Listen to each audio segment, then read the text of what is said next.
بسم اللہ الرحمن الرحیم الحمد للہ رب العالمین والصلاة والسلام علی رسولہ الکریم وعلی آلہ واصحابہ اجمعین۔ تو امام حصکفی نے اپنے استاذ شیخ محمد آفندی محاسنی کے اشعار در مختار میں ذکر کیے۔ پہلا شعر آپ نے کل پڑھا، لِكُلِّ بَنِي الدُّنْيَا مُرَادٌ وَمَقْصِدُ وَإِنَّ مُرَادِي صِحَّةٌ وَفَرَاغُ لِأَبْلُغَ فِي عِلْمِ الشَّرِيعَةِ مَبْلَغًا يَكُونُ بِهِ لِي فِي الْجِنَانِ بَلَاغُ۔ یہ دو ہو گئے۔ فَفِي مِثْلِ هَذَا فَلْيُنَافِسْ أُولُو النُّہَىٰ وَحَسْبِي مِنَ الدُّنْيَا الْغَرُورِ بَلَاغُ۔ فَفِي مِثْلِ هَذَا فَلْيُنَافِسْ أُولُو النُّہَىٰ، عقل والوں کو اس طرح کے کاموں میں اپنے آپ کو فدا کرنا چاہیے۔ یعنی یہ جو ساتھ گزرا ہے کہ علم شریعت کے اندر ایسے مقام تک پہنچنا کہ جس کی وجہ سے بندہ جنت پہنچ سکے، اس کے اندر اولو النہا اصحاب عقول جو ہیں ان کو اپنے آپ کو فدا کرنا چاہیے۔ وَحَسْبِي مِنَ الدُّنْيَا، دنیا جو ہے وہ موصوف ہے، اور الغرور فعول جس میں مذکر مؤنث دونوں برابر ہوتے ہیں، یہ دنیا کی صفت ہے۔ بلاغ، تو کہتے ہیں کہ میرے لیے دنیا میں سے اتنا ہی کافی ہے، ایسی دنیا جو کہ دھوکہ دینے والی ہے، میرے لیے بقدر کفایت ہی جس سے میرا دنیا میں گزارا ہو سکے، اتنا ہی مجھ سے میرے لیے دنیا کا مال کافی ہے۔ یعنی میری زیادہ توجہ جو ہے وہ علم شریعت کی طرف ہے کہ اس کے اندر میں اعلیٰ مقام تک پہنچ جاؤں، اور دنیا بقدر کفایت ہی میرے لیے ہو تو یہ صحیح ہے۔ فَمَا الْفَوْزُ إِلَّا فِي نَعِيمٍ مُؤَبَّدٍ الْعَيْشُ رَغْدٌ وَالشَّرَابُ يُسَاغُ۔ نہیں ہے کامیابی مگر ان نعمتوں میں جو دائمی ہیں، یعنی دنیا کے اندر جو نعمتیں ہیں وہ عارضی ہیں اور جنت کی دائمی ہیں، تو میں جنت کی نعمتوں کے حصول کا طلبگار ہوں۔ جنت کی نعمتیں کیسی ہیں؟ بِهِ الْعَيْشُ رَغَدٌ وَالشَّرَابُ يُسَاغُ، کہ جس کے اندر کھانے پینے کی کوئی پابندی نہیں، رغد بلا روک ٹوک، وَالشَّرَابُ يُسَاغُ، اور جس کے اندر پینے کی چیزیں وہ ہیں کہ جب حلق میں داخل ہوں تو اس سے خوشگوار کیفیت محسوس ہو۔ اب جو اصل مقصد ہے ان کا، خطبہ کے بعد مقدمہ، در مختار کا مقدمہ شروع کرتے ہیں۔ مقدمہ مرفوع پڑھیں تو ہوگا ھذہ مقدمۃ، یعنی خبر ہے مبتدا محذوف کی۔ باقی منصوب پڑھیں تو پھر فعل محذوف کا مفعول بھی ہوگا، خذ مقدمۃ۔ اب اس میں بحث ہے کہ اسے مقدمہ پڑھنا ہے یا مقدمہ پڑھنا ہے۔ ویسے بظاہر یہ ہے کہ پوری کتاب سے اس کو مقدم کیا گیا ہے، تو اس کو مقدمہ پڑھا جائے کہ وہ شے کہ جس کو کتاب پر مقدم کیا گیا ہے۔ لیکن زمخشری نے فائق میں یہ کہا، جو الفائق فی غریب الحدیث، یعنی حدیث شریف کے جو مشکل الفاظ کی ڈکشنری ہے فائق، اس کے اندر زمخشری کا یہ قول موجود ہے کہ ہیا بکسر الدال، کہ یہ مقدمہ ہے، مقدمہ نہیں، یعنی اس میں فاعل ہے، اس میں مفعول نہیں۔ لیکن یہ قدمہ سے مشتق ہے، وہ قدمہ جس کی موافقت ہے تقدمہ کے ساتھ۔ یہ آپ نے فصول اکبری میں جو خواص پڑھے ہوں گے کہ بعض افعال کی بعض کے ساتھ موافقت ہوتی ہے، موافقت کا خاصہ، کہ وہ اس کے معنی میں ہوتے ہیں۔ ویسے تو باب تفعیل متعدی ہوتا ہے، لیکن باب تفعیل کی تفاعل کے ساتھ موافقت بھی ہے۔ تو اس بنیاد پر یہ جو مقدمہ ہے مشتق تو یہ صیغہ تو تفعیل کا ہے اور قدمہ سے بنا ہے، لیکن اس میں معنی تقدمہ والا ہوگا۔ تو اب معنی تقدمہ والا یہ ہوگا کہ مقدمہ بمعنی متقدمہ ہوگا۔ تو متقدمہ کا معنی ہے آگے ہونے والا، آگے ہونے والی چیز۔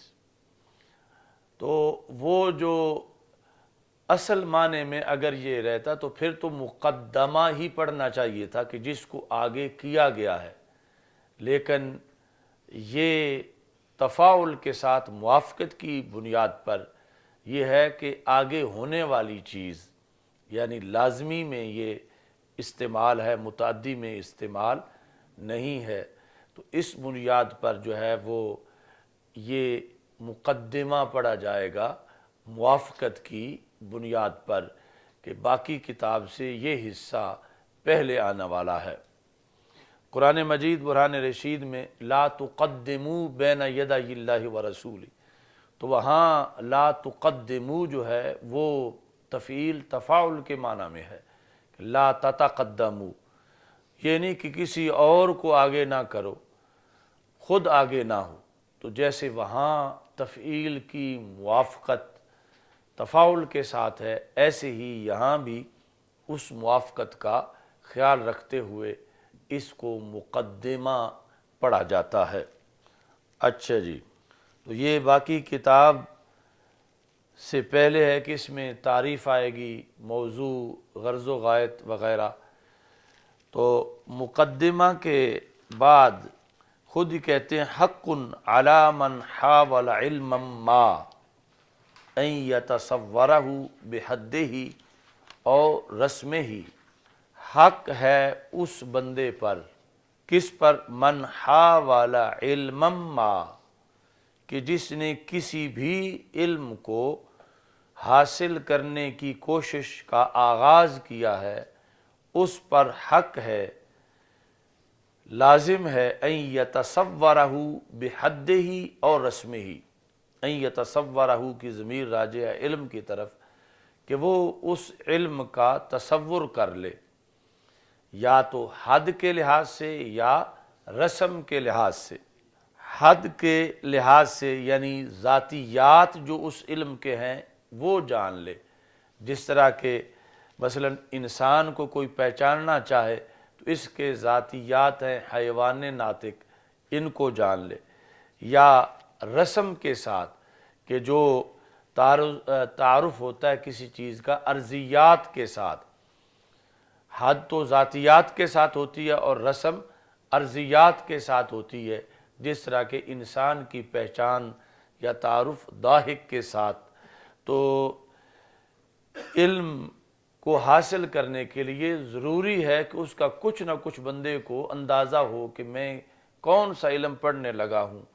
تو یا تو حد کے لحاظ سے یا رسم کے لحاظ سے، جو تعریف کی دو قسمیں ہیں، کہ اگر تعریف کسی چیز کی اس کے ذاتیات کے لحاظ سے کی جائے تو اس تعریف کو حد کہتے ہیں، اور اگر کسی چیز کی تعریف اس کے ارضیات کے لحاظ سے کی جائے تو اس کو رسم کہتے ہیں۔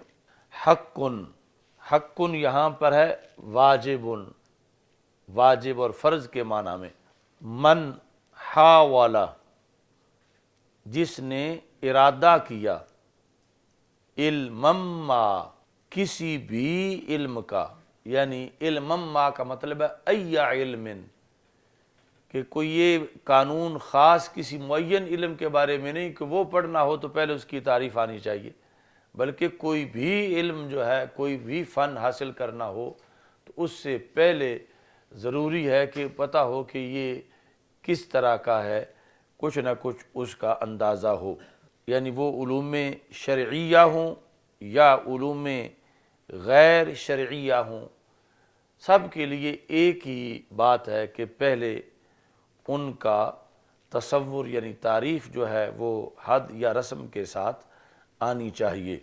اچھا جی، وَيَعْرِفَ یہ عطف ہے یتصورہ پر، اور حق ساتھ لگے گا کہ واجب ہے اس پہ کہ وہ جانے اس علم کے موضوع کو، این یتصور ان ساتھ لگے گا کہ جانے اس علم کے موضوع کو اور اس علم کی غایت کو، اور ساتھ ہی استمداد کو کہ وہ علم حاصل کن ذرائع سے ہو سکتا ہے، اس کے مآخذ کیا ہیں۔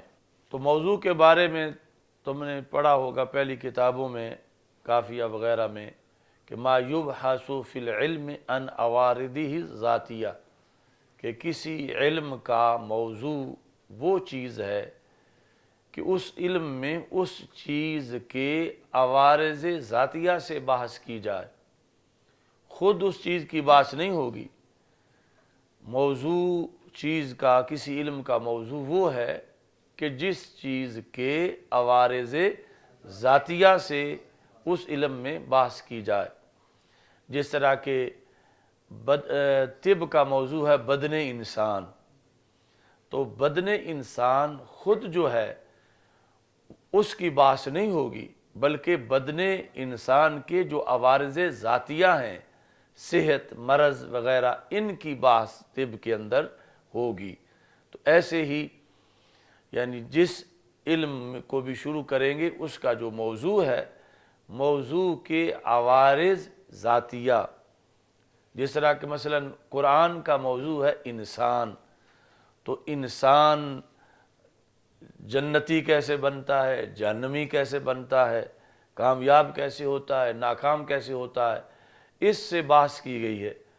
تو یہاں پر اب جو فقہ کا موضوع بیان کریں گے کہ اسے جاننا ضروری ہے کہ جن کے عوارض کے بحث، عوارض پھر دو قسم کے عوارض، ذاتیہ اور غریبہ، تو یہاں یعنی عوارض ذاتیہ جو ہیں ان کے لحاظ سے بحث ہوگی۔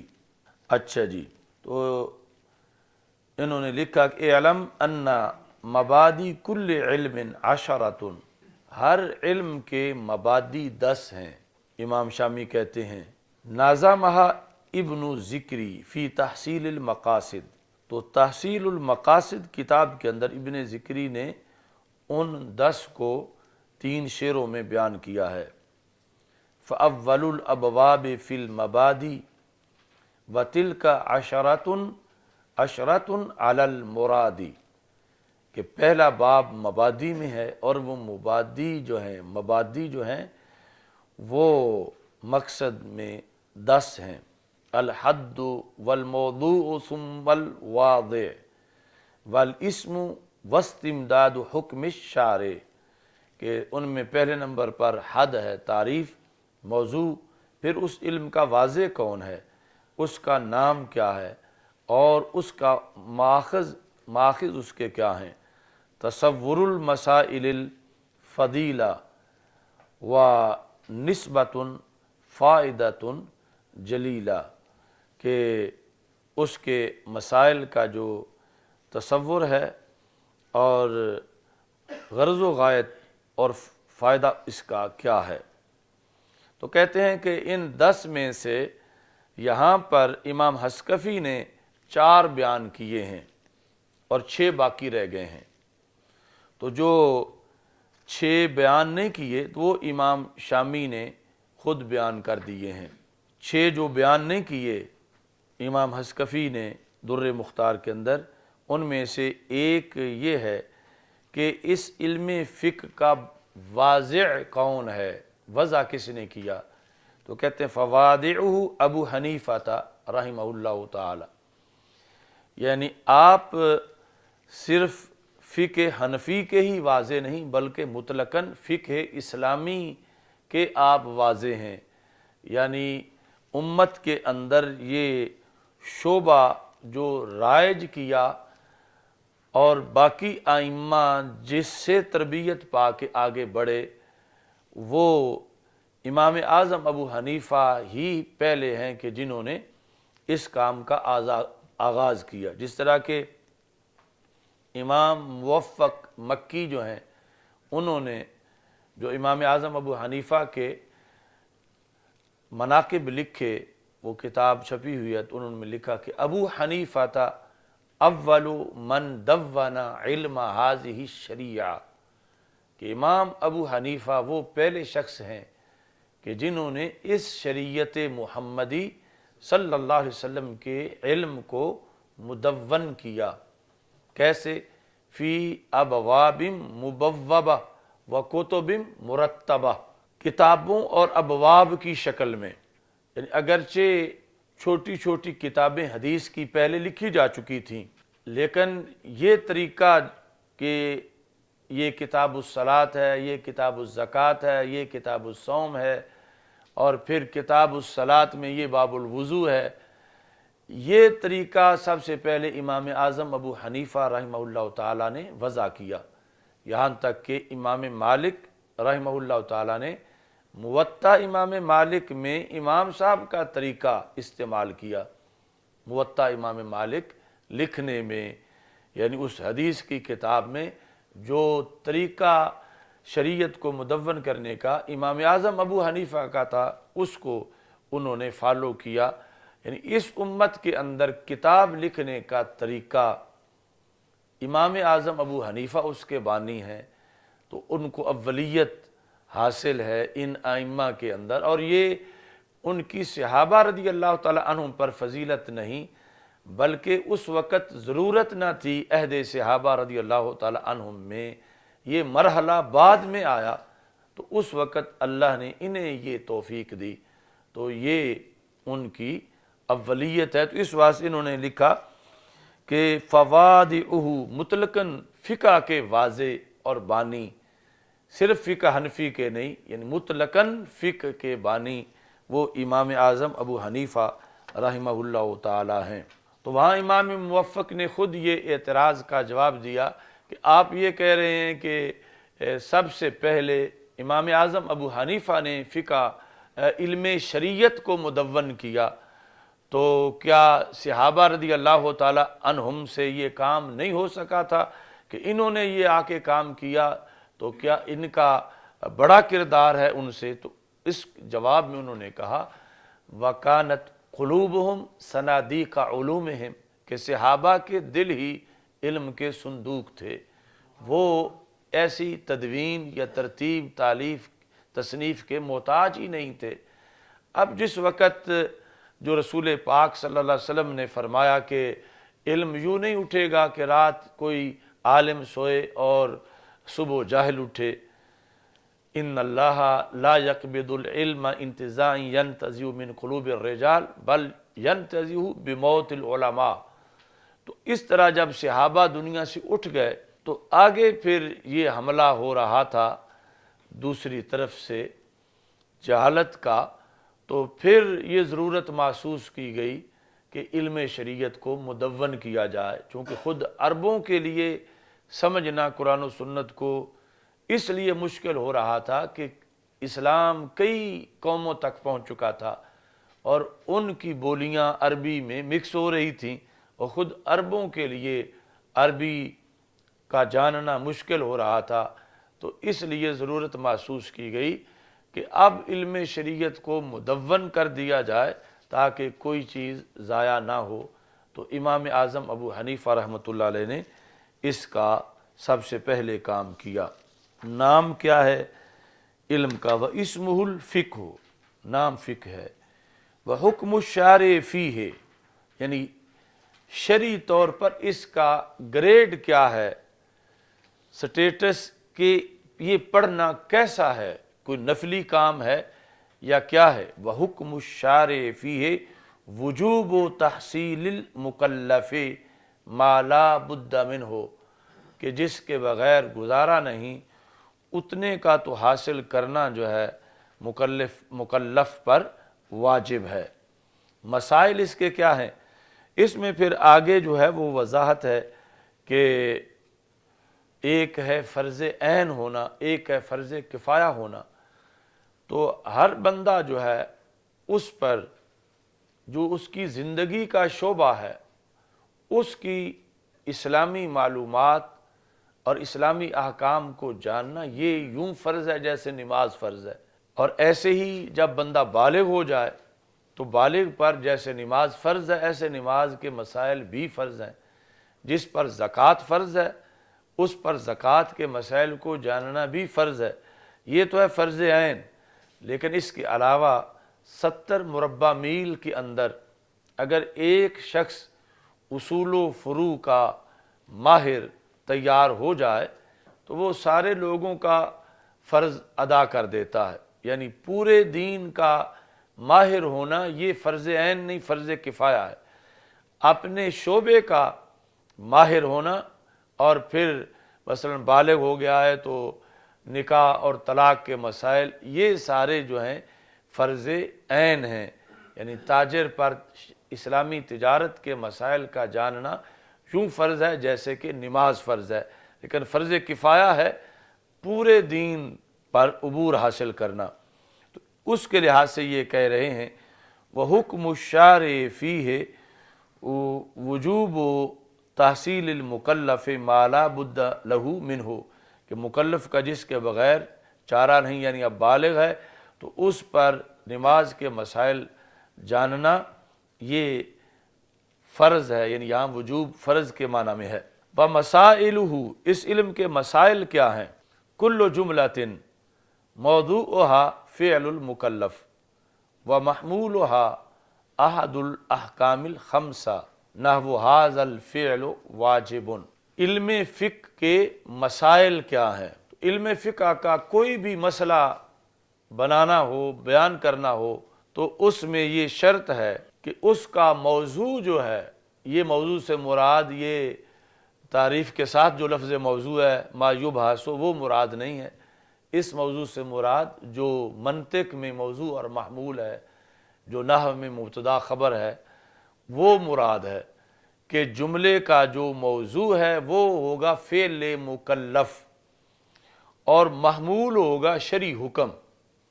شرعی حکم کیا ہے؟ مثلا فرض ہونا، سنت ہونا، نفل ہونا، حرام ہونا، مکروہ ہونا، یہ بنے گا محمول۔ اور موضوع کون بنے گا؟ موضوع ہوگا مکلف کا فعل، مکلف کا فعل۔ مثلا یہ ہوگا اداء الصوم فرض یا واجب یا فریضۃ، کہ اداء الصوم یہ مکلف کا فعل ہے اور آگے شریعت کا حکم وہ محمول بنایا جائے گا۔ ایسے ہی اداء الزکوٰۃ فریضۃ، یا کوئی بھی جتنی بحث ہوگی فقہ میں وہ موضوع جو ہوگا مسئلہ بناتے وقت مکلف کا فعل ہوگا، اس کا قیام کرنا، رکوع کرنا، رکوع نہ کرنا، اس کا معاذ اللہ شراب پینا، یہ کوئی بھی فعل مکلف جو ہے وہ موضوع ہوگا، اور آگے محمول میں سے حرام یا مکروہ تحریمی یا مکروہ تنزیہی یا ادھر فرض یا واجب مستحب اس طرح کر کے آگے ساتھ لگا کے محمول میں تو جملہ پورا کر کے مسئلہ بنایا جائے گا۔ فضیلت اس کی کیا ہے؟ کونہ افضل العلوم، یہ سارے علوم سے افضل ہے، لیکن کچھ مستثنیٰ ہیں۔ وہ کون کون سے؟ سوى الکلام والتفسیر والحدیث واصول الفقہ، علم کلام یعنی علم عقائد، علم تفسیر، علم حدیث اور اصول فقہ کے علاوہ جو علوم ہیں ان کا یہ سردار ہے، ان سے یہ افضل ہے۔ باقی چونکہ پہلے بھی بیان کیا تھا کہ اگرچہ اصول حدیث بھی ہے، اصول تفسیر بھی ہے، لیکن اصول حدیث اور اصول تفسیر جو ہے یہ ایک فرع ہے اصول فقہ کی۔ اصل جو سب سے زیادہ مفصل ہے اور اس امت کا ترہ امتیاز ہے وہ اصول فقہ ہے۔ اصول فقہ اور باقی اصول اسی سے ماخوذ ہیں، خواہ وہ تفسیر کے ہوں یا حدیث کے ہوں۔ تو اس واسطے انہوں نے پھر اسی کو یہاں پہ استعمال ذکر کیا ہے۔ کلام کو بھی انہوں نے یعنی فقہ سے بلند رتبہ بیان کیا ہے، علم کلام کو، لیکن علم کلام میں بہت زیادہ اختلاف ہے، خود اس میں بھی اختلاف ہے کہ پڑھنا بھی چاہیے یا نہیں پڑھنا چاہیے، اور آگے پھر فضیلت تو بعد کی ہے، لیکن امام شامی کی رائے کے مطابق یہ علم کلام جو ہے وہ فقہ سے افضل ہے، یعنی اس بیس پر کہ اس میں یعنی توحید ہے، مثلا رسالت ہے، تو اللہ کی ذات صفات کی اس بارے میں باتیں ہیں، تو اس بنیاد پر انہوں نے اس شرف کو پیش نظر رکھا۔ لیکن دوسری طرف جنہوں نے اس کا رد کیا تو انہوں نے اس کے اندر جو فلسفی منطقی باتیں ہیں کہ جن میں قرآن و سنت کو پیش نظر نہیں رکھا جاتا، تو اس بیس پر انہوں نے رد کیا کہ بعض کفریات ہیں فلسفے کے، تو دلیل دیتے وقت وہ عمومی طور پر توجہ نہیں جاتی، تو پھر انہی کفریات کا تلفظ معاذ اللہ زبان سے ہو جاتا۔ اس واسطے امام سیوطی رحمۃ اللہ علیہ نے کتاب لکھی صون المنطق والکلام عن علم المنطق والکلام، کہ منطق، صون المنطق والکلام، اپنی بولی اور گفتگو کو بچا کے رکھنا، کس سے؟ علم منطق سے اور علم کلام سے، یعنی اتنی شدت انہوں نے اختیار کی، چونکہ ان کا زیادہ رخ جو ہے امام سیوطی رحمۃ اللہ علیہ کا قرآن و سنت کے علوم کی طرف تھا، اور اس میں بہت زیادہ انہوں نے تصنیفات کیں۔ تو یہ کتاب میں نے بغداد شریف میں پڑھی ان کی، امام سیوطی کی، جو منطق کے خلاف، اور پھر اس میں انہوں نے مختلف آیات دے کر منطق کے قواعد کو رد کیا ہوا تھا کہ یہ قاعدہ اس آیت سے ٹوٹتا ہے، یہ قاعدہ اس آیت سے ٹوٹتا ہے۔ تو بہرحال یہ اس منطق اور کلام کا ایک اپنا فائدہ ہے، لیکن اس کے پڑھنے پڑھانے میں بہت زیادہ احتیاط کی ضرورت ہے کہ وہ جو ان کے خرافات ہیں وہ حکایتاً ذکر کرتے ہوئے طلباء کو بھی بتایا جائے کہ یہ کلمات کفر ہیں، اور یہ انہوں نے بطور دلیل اس کو استعمال کیا ہے۔ تو ہم اس لیے پڑھ رہے ہیں کہ اگر وہ آج دلیل دیتے ہیں تو اسی دلیل سے ان کا رد کیا جائے۔ تو بکی شریف میں اس پر جب بحث ہوئی، ہمارے استاذ علامہ عطا محمد بندیالوی رحمۃ اللہ علیہ کے پاس ایک ساتھی تھے، تو وہ جھگڑ پڑے استاد صاحب سے اور کہا کہ یہ اپنا، کیونکہ اعلیٰ حضرت رحمۃ اللہ علیہ کی کچھ تصنیفات فلسفہ کے خلاف اور اس طرح ہیں، تو اس نے کہا کہ آپ کیوں پڑھاتے ہیں جبکہ اعلیٰ حضرت نے تو اس کے خلاف لکھا ہے کہ فلسفہ درست نہیں ہے۔ تو استاد صاحب نے فرمایا کہ اعلیٰ حضرت نے تب بھی خلاف لکھا ہے کہ پڑھے ہوئے تھے، تو اگر فلسفہ پڑھے ہوئے نہ ہوتے تو فلسفے کا رد کیسے کرتے؟ تو رد کرنے کے لیے بھی تو پڑھنا ضروری ہے۔ تو فرمانے لگے کہ ہم فلسفہ نہیں پڑھتے، ہم فلسفے کا رد پڑھتے ہیں۔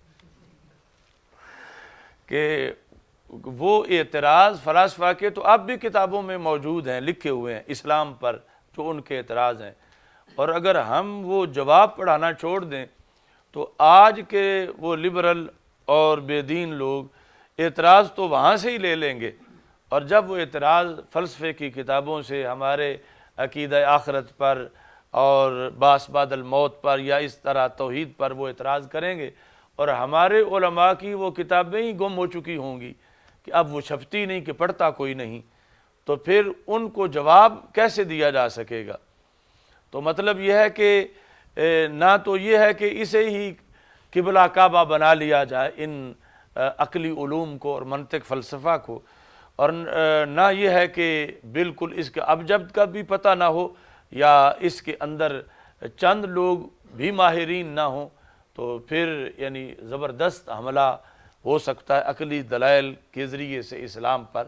تو اس بنیاد پر ضرورت بھی ہے کہ وہ کتابیں جو اسلام دشمن قوتیں ہیں ان کے پاس تو پورا ریکارڈ ہے اور ہر چیز کا ایک جائزہ لیا ہوا ہے کہ کس دور میں اسلام پر کس ذریعے سے اعتراض کیا گیا تھا، تو اس لیے یعنی ضرورت ہے، مگر ساتھ احتیاط بھی ضروری ہے کہ جس وقت وہ اقول عشرہ کی بحث کر رہے ہوں تو اور اس طرح جو قدمائے ثلاثہ ہیں ان کی بات کر رہے ہوں، اور یہ چیزیں تو پھر جو اسلام سے ٹکراتی ہیں ان کو یہ پہلے طلباء کو سمجھا کہ یہ ہمارا مذہب نہیں ہے، یہ ان کا مذہب ہے، اور ہم جس طرح نقل کفر نہ باشد، تو اس طریقے کے ساتھ ہم ان چیزوں کی حکایت کر رہے ہیں۔ اچھا جی، آگے نسبت وَنِسْبَتُهُ لِصَلَاحِ الظَّاهِرِ كَنِسْبَةِ الْعَقَائِدِ وَالتَّصَوُّفِ لِصَلَاحِ الْبَاطِنِ، کہ ان کی نسبت، اس کی نسبت صلاح ظاہر کے لیے، یعنی انسان کی ظاہری اصلاح کے لیے فقہ وہی کردار ادا کرتی ہے جو کہ علم کلام اور تصوف باطن کی اصلاح کے لیے کردار ادا کرتے ہیں۔ یعنی باطن کی اصلاح کے لیے جیسے تصوف ضروری ہے، اور ایسے ہی یعنی باطن سے مراد عقیدہ بھی کا تعلق بھی دل کے ساتھ ہے، تو جس طرح علم کلام اور تصوف باطن کے لیے ضروری ہیں، تو ایسے ہی ظاہر کے لیے مثلا نماز پڑھتے وقت رکوع سجدہ یہ سب ظاہر نے کرنا ہے، تو اس کے لیے ضروری ہے کہ ظاہر کو ہدایات ملیں فقہ سے، تو یہ اس کی نسبت ہے۔ امام حلبی نے یہ وضاحت کی۔ اچھا جی، تو اب اوپر فقہ کی تعریف جو ہے امام حسکفی کرتے ہیں، ثم خص بعلم الشریعۃ فالفقہ لغتاً العلم بالشیء، لغوی طور پر کسی شے کے علم کو فقہ کہتے ہیں، کسی بھی شے کا علم ہو، یعنی وہ اچھی ہے یا بری ہے، وہ علوم شریعت سے ہے یا نہیں ہے۔ جس طرح لفظ سائنس جو ہے اس کو وہاں پر جیسے خاص معنی میں استعمال ہوتا ہے، تو ہمارے اب جدید عربی کے اندر جو ہے وہ جتنے فنون ہیں، مثلا اصول حدیث ہے، اس کے بارے میں بھی وہ سائنس کا لفظ استعمال کرتے ہیں کہ 65 سائنسز ہیں اصول حدیث میں، 65 علوم ہیں، جس طرح کہ آگے اب 100 کا قول بھی آپ نے پچھلی جماعت والوں نے پڑھا، بخاری والوں نے۔ تو یہاں فقہ کا ہے مطلقاً کسی شے کو سمجھنا، کہتے ہیں خص بعلم الشریعۃ، اس کے بعد پھر علم شریعت کے ساتھ اس کو خاص کیا گیا، یعنی علم شریعت کی سمجھ اس کے ساتھ فقہ کو خاص کیا گیا۔ اچھا جی، فاقیہ بالکسر فقہن عالمہ، یعنی ایک باب اس کا جو ہے وہ عالمہ یعلم والا ہے، فاقیہ یفقہ، دوسرا فاقوہ یفقہ فقاہتن، فاقیہ ہو تو پھر مصدر فقہن ہے، فاقوہ ہو تو پھر مصدر فقاہتن ہے۔ یہ کب بولا جاتا ہے؟ سارا فقیہن، کہ وہ بندہ فقیہ ہو گیا، ماضی کے ساتھ یہ سیغے اس وقت تعبیر کیے جاتے ہیں۔ امام کرمانی نے اس کا خلاصہ یہ بیان کیا کہ یہ جو باب ہے فاقیہ یفقہ، یہ لغوی فقہ کے لیے استعمال ہوتا ہے، اور فاقوہ یفقہ یہ اصطلاحی فقہ کے لیے استعمال ہوتا ہے، یعنی اصطلاحی فقہ کا جو مصدر ہے فقاہت، تو وہ فاقوہا یفقہ، فاولا یفعلو سے ہے۔ اچھا جی، واصطلاحاً عند الاصولیین، اصولیین کے نزدیک اصطلاحی طور پر فقہ کی تعریف کیا ہے؟ العلم بالاحکام الشرعیۃ الفرعیۃ، احکام شرعیہ فرعیہ کا علم، المکتسب، یہ صفت ہے علم کی، المکتسب یعنی شرعی فرعی احکام کا وہ علم جو حاصل کیا گیا ہو، من ادلتھا التفصیلیہ، ان احکام کی تفصیلی دلیلوں سے، ہا کا مرجع ہے احکام، المکتسب من ادلتھا التفصیلیہ، تفصیلی دلائل سے، احکام شریعت کے تفصیلی دلائل سے، جن شرعی فرعی یعنی جو اصول ہیں ان کے بارے میں تو پہلے آیات کا نزول ہو چکا ہے، احکام شرعیہ فرعیہ کا علم جو کہ حاصل ہو تفصیلی دلائل سے، یہ ایک تعریف ہے۔ اس کے لحاظ سے امام شامی اب بات شروع کرتے ہیں۔ سب سے پہلے لفظ اصطلاح جو آیا ہے، کہتے ہیں اس کا لغوی معنی ہے اتفاق، اصطلاح کا معنی ہے اتفاق، اور اصطلاحی معنی کیا ہے؟ اتفاق و طائفۃ مخصوصۃ علی اخراج الشیء عن معناہ الی معنی آخر، ایک مخصوص طبقے کا اتفاق ہو جانا۔ ابن حمام کے نزدیک تمام فقہ جو ہے وہ قطعی ہے، تو العلم بالاحکام الشرعیہ اکثر رائج اصول میں ہمارے یہی ہے تعریف، لیکن انہوں نے التصدیق بالاحکام الشرعیہ الفرعیہ المکتسب من ادلتھا التفصیلیہ، یہ ان کی تعریف ہے۔ باقی ایک جیسی ہے، لیکن علم کی جگہ لفظ تصدیق انہوں نے استعمال کیا ہے۔ اچھا جی،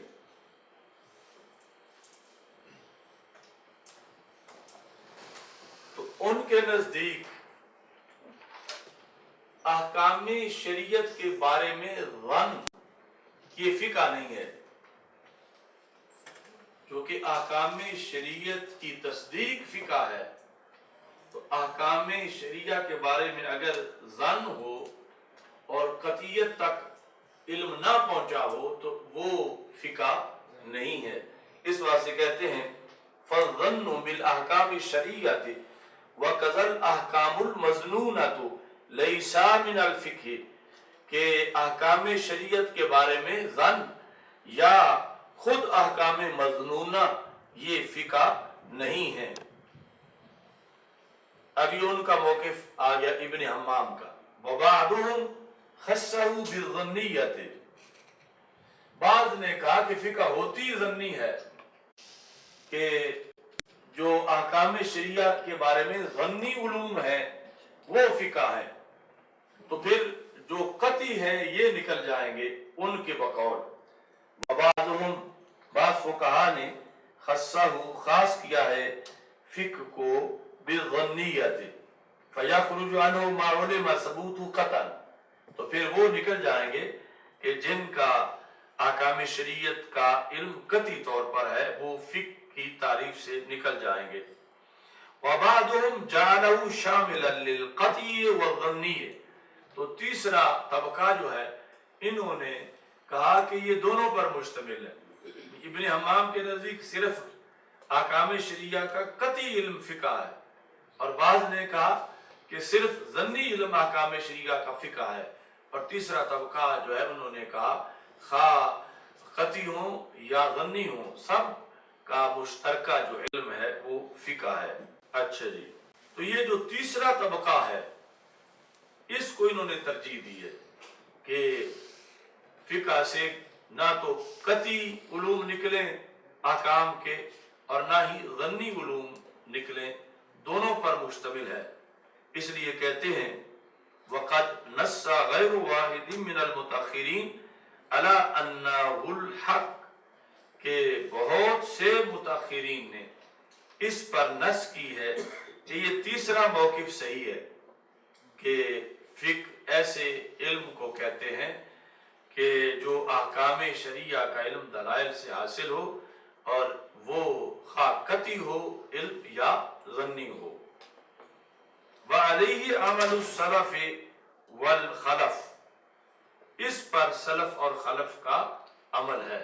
اچھا جی، وتمامہ فی شرح تحریر، اور یہ پوری تفصیلات جو ہیں وہ شرح تحریر کے اندر ہے، یعنی تحریر ابن حمام رحمہ اللہ تعالیٰ کی کتاب ہے، اور شرح تعبیر یہ ان کے شاگرد ابن امیر حاج ان کی ہے، انہوں نے شرح کے اندر یہ ساری وضاحت کی ہے۔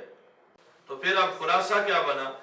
امام شافعی کہتے ہیں مراد بالعلم ہنا الادراک الصادق والیقین والظن، کہ یہاں علم سے مراد وہ ادراک ہے جو کہ سچا ہو، وہ یقین پہ بھی سچا ہے اور ظن پہ بھی سچا ہے، یعنی وہ ادراک جو یقین پہ بھی صادق آئے اور ظن پہ بھی صادق آئے، یعنی وہ جو تیسرا مذہب ہے کہ دونوں چیزیں اس میں ہوں، تو علم سے مراد وہ لیا گیا، یعنی محض تصور نہیں بلکہ تصدیق تصور، جو دونوں قسمیں ہیں علم کی، اس کے لحاظ سے یہ تیسرا موقف جو ہے وہ لیا گیا۔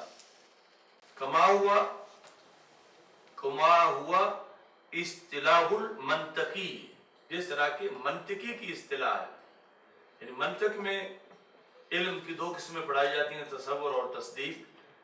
تو یہ جو ابن حمام نے کہا کہ علم کی جگہ رکھنا ہی تصدیق ہے، تو یہ یعنی منطقی اصطلاح نہیں ہے۔ منطقی اصطلاح کے مطابق علم خود تصدیق کو بھی شامل ہے، تصور کو بھی شامل ہے۔ وہ اصولیوں کی اصطلاح ہے، اصولیوں کی اصطلاح کے مطابق فالمراد به المقابل للظن، کہ علم سے مراد وہ ہے جو ظن کے مقابل ہو، یعنی تصدیق، جس طرح کہ صدر الشریعہ نے توضیح کے اندر یہ بتایا ہے۔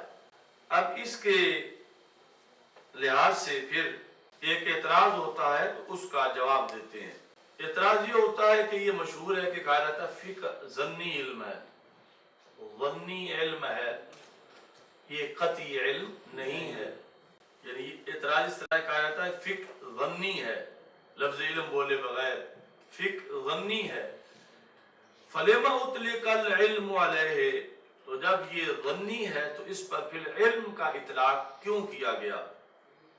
تو اس کے انہوں نے پھر دو جواب دیے، اور یہ بحث یعنی یہ لائے ہیں توضیح سے، توضیح تلوی جو ہے،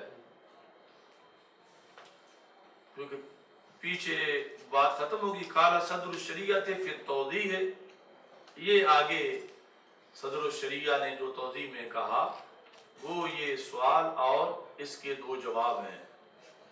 سوال یہ ہے کہ فقہ ظنی ہے تو اس کو پھر علم کیوں کہا جاتا ہے؟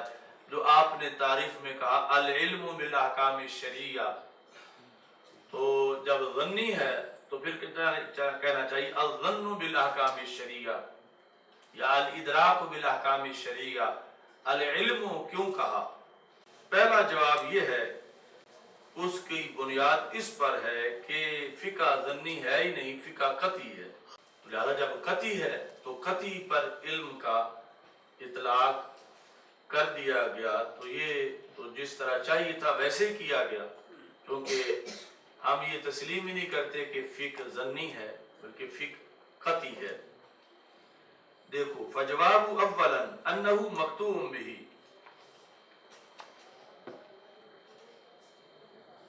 پہلا جواب یہ ہے کہ فقہ قطعی ہے۔ فإن الجملة التي ذکرنا انہا فقہ، کہ جس کو ہم نے فقہ کہا وہ کیا ہے؟ ہی ما قد ظہر نزول الوحی بھی، کہ جس کے بارے میں نزول وحی ظاہر ہو گیا، یعنی اصل وہ بھی وحی کے مضمون کا ایک حصہ ہے. جب نزول وحی اس کے بارے میں ظاہر ہو گیا تو اب وہ بھی قطعی ہے. یعنی جس طرح کے وافقہ میں مثالیں دے کر سمجھایا گیا کہ ایک گھڑا ہے, اس کے اوپر ڈھکن دیا ہوا ہے, تو اب جس نے اوپر سے ڈھکن اتارا اور نیچے پانی ظاہر ہوا, یہ وہ نہیں ہے کہ جو کوئی اب پانی ڈال رہا ہے اپنی طرف سے اس گھڑے میں. پانی تو پہلے ہی تھا, اس نے اس پانی کو ظاہر کیا. ایسے ہی فقہا نے شریعت تو پہلے ہی تھی لیکن اوپر پردہ تھا, تو علت مشترکہ کی بنیاد پر انہوں نے اوپر سے پردہ ہٹا دیا. مثلا شراب کا حکم واضح تھا تو کیا بھنگ کا بھی وہی حکم ہے؟ تو انہوں نے علت مشترکہ دیکھ کر وہی حکم بھنگ کے اوپر بھی لگا دیا کہ شراب مسکر ہے اور یہ بھی مسکر ہے, لہذا یہ بھی حرام ہے. تو اس طرح کر کے انہوں نے وحی کے اندر جو کچھ تھا وہی ظاہر کیا. تو یہ ظنی نہیں بلکہ قطعی ہے. اس بیس پر پہلا جواب جو ہے وہ دیا جا رہا ہے. اور ساتھ کچھ مسائل جو اجماعی ہوتے ہیں, ومن عقد الاجماع علیہ قطعیۃ, اور ایسے ہی جس پر اجماع منعقد ہو وہ بھی قطعی ہے. اس واسطے فقہ ظنی ہے ہی نہیں. یعنی پہلے جواب کا یہ مدار ہے. دوسرا جواب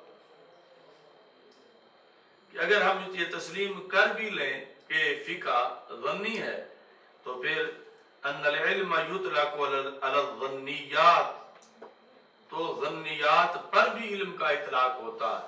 بہرحال علم جو ہے اس کا تعریف میں یہاں لانا العلم بالاحکام الشرعیہ یہ درست ہے. خواہ پہلی بیس پہ جواب دیا جائے کہ فقہ قطعی علوم ہے, یا دوسری پہ کہ فقہ ظنی مانا جائے فقہ کو, تو پھر بھی علم دونوں صورتوں میں اس کو کہہ سکتے ہیں کہ خواہ یہ قطعی ہے یا ظنی ہے. العلم بالاحکام, احکام حکم کی جمع ہے. حکم کیا ہے؟ یہاں حکم سے مراد جو فقہی حکم ہے. ویسے تو زید قائم, قائم میں ایک حکم ہے جو زید پہ لگایا گیا ہے کہ محمول کا حکم موضوع کے لیے ثابت کرنا, کہ منطقی ترجمہ یہ ہوگا قیام ثابت ہے زید کے لیے. تو یہاں حکم جو ہے وہ جو فقہ میں حکم کی تعریف ہے, ہوا خطاب اللہ تعالی, حکم اللہ کا خطاب ہے.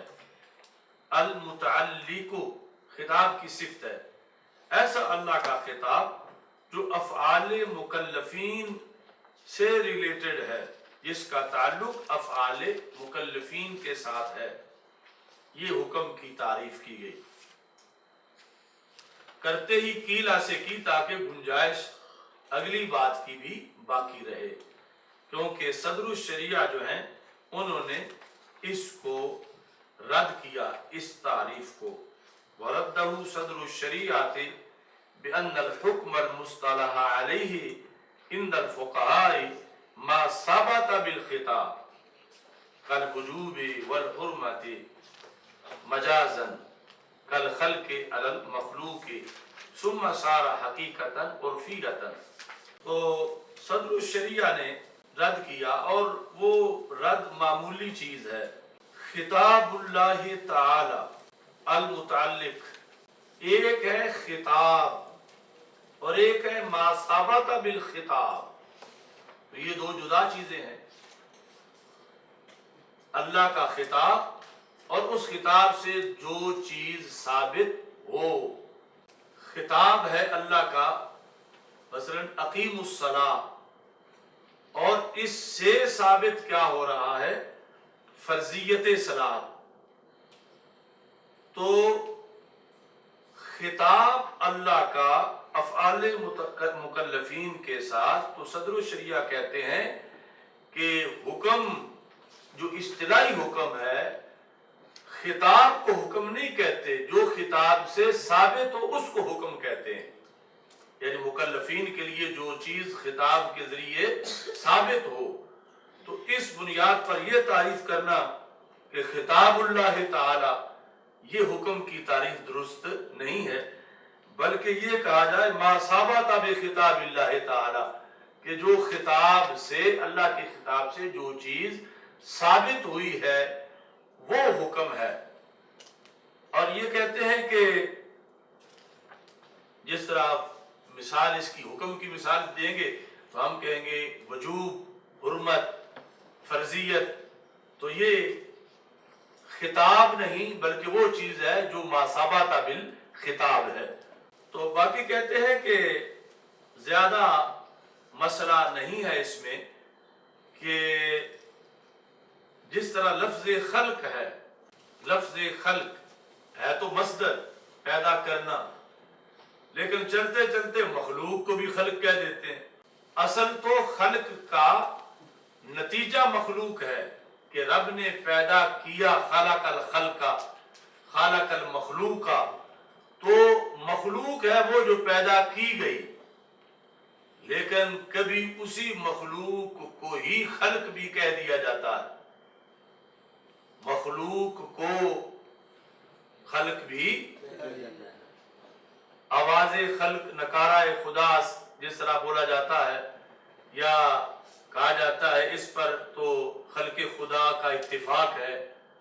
تو مراد خلق سے کیا ہے؟ مخلوق، چونکہ خلق تو مصدری معنی ہے، تو خلق بمعنی مخلوق جس طرح مجازن لیا جاتا ہے، تو اس طرح ہی یہاں خطاب سے مراد وہ ہے ما ثابت بالخطاب، جو خطاب سے ثابت ہوا۔ آگے پھر ثم صار حقیقتاً عرفیتاً، پہلے تو یہ مجاز ہی تھا کہ خطاب سے مراد ما ثابت بالخطاب لینا اور خلق سے مراد مخلوق لینا، لیکن چلتے چلتے یہ پھر حقیقت عرفیہ بن گئی، یعنی فقہ کے اندر کہ خطاب سے مراد مصدری معنی نہیں ہے کہ اللہ کا خطاب کرنا، بلکہ خطاب لفظ بول کے مراد جو ہے کہ اللہ نے جس کے ساتھ خطاب کیا، وجوب یا حرمت وغیرہ، تو وہ حقیقت عرفیہ کے طور پر اس سے مراد لیا گیا۔ چلو الحمدللہ توحید و رسالت کا نعرہ دنیا میں لگانے نکلے